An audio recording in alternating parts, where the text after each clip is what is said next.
Imagine finally buying your dream home after years of saving, only to discover a bizarre catch.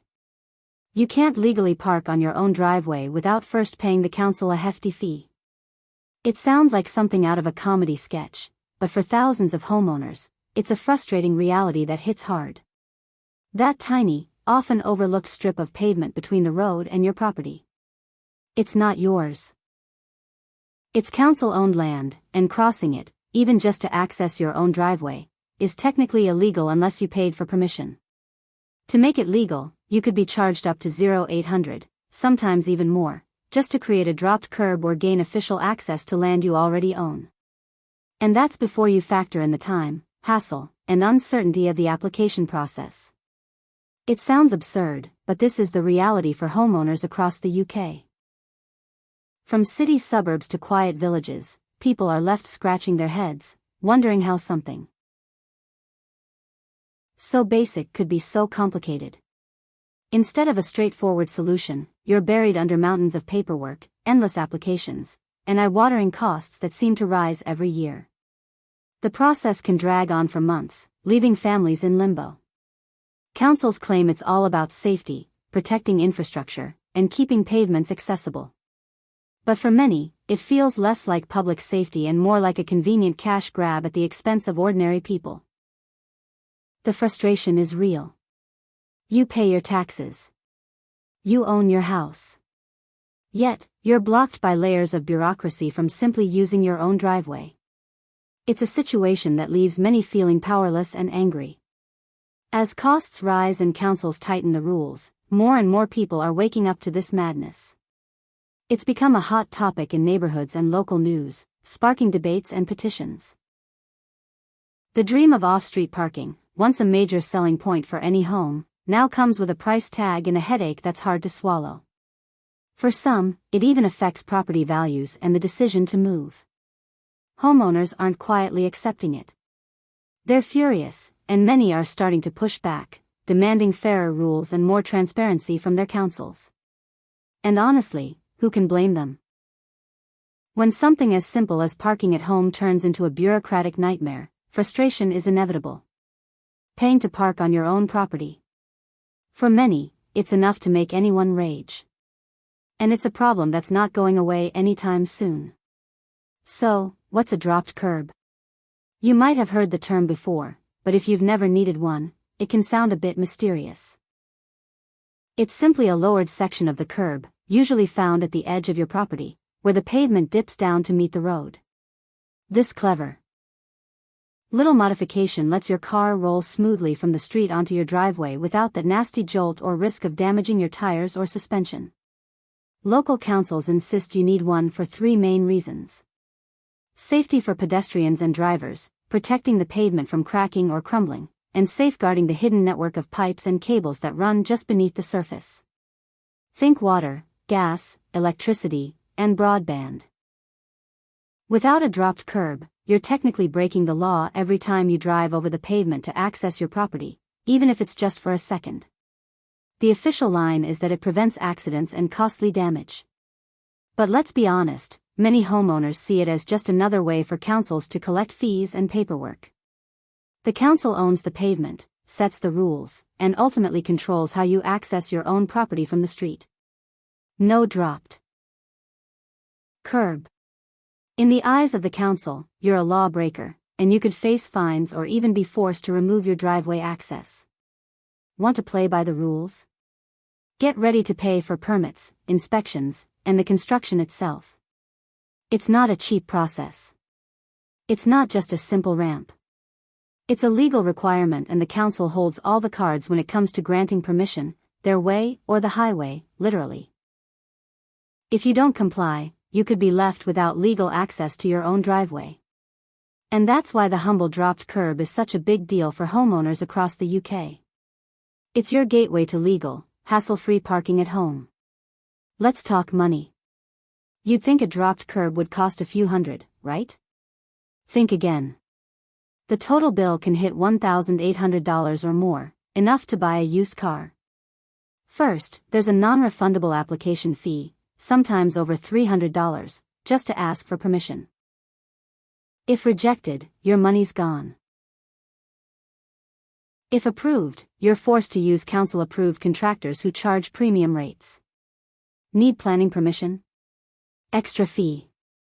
Tree or lamp post in the way, more charges. The costs pile up fast, turning a simple request into a financial black hole. You're not just paying for concrete, you're paying for bureaucracy. The system feels less like public service, more like punishment. All for the privilege of parking on your own land. It's enough to make your head spin. If the price wasn't bad enough, the rules and fees change wildly depending on where you live. It's a postcode lottery. One council charges $150, another wants $430 just for the application. The actual construction cost, that's extra, and it varies just as much. The same job can cost hundreds more simply because you live on the wrong side of the street. There's no national standard, just a patchwork of rules and charges. Some councils are helpful, others are a bureaucratic nightmare. The result, deep inequality and endless frustration for homeowners. You can't plan or budget. You're at the mercy of your local authority. The process is slow, confusing, and often unfair. It's bureaucracy gone mad, penalizing people for their postcode, and it leaves homeowners feeling powerless. Unsurprisingly, people are furious. Homeowners see a simple job, lower a curb, pour some concrete, and then get slapped with a bill for nearly $2,000. It feels like profiteering, not public service. Motoring experts have called out councils for non-refundable fees and lack of choice.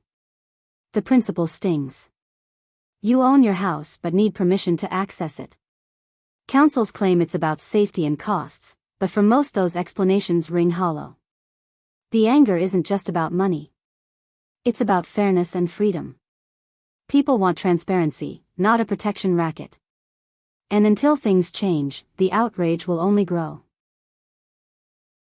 What if you ignore the rules and drive over the curb anyway? Councils can hit you with fines up to $1,000 under the Highways Act.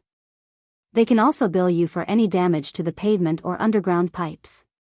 Costs that can run into thousands.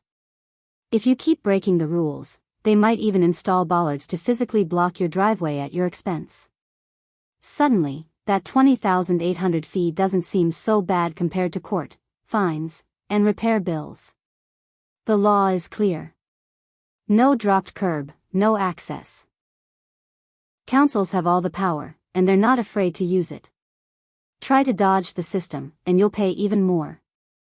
It's a battle you're almost guaranteed to lose. The message is simple. Pay up or face the consequences. So, what can you actually do about it?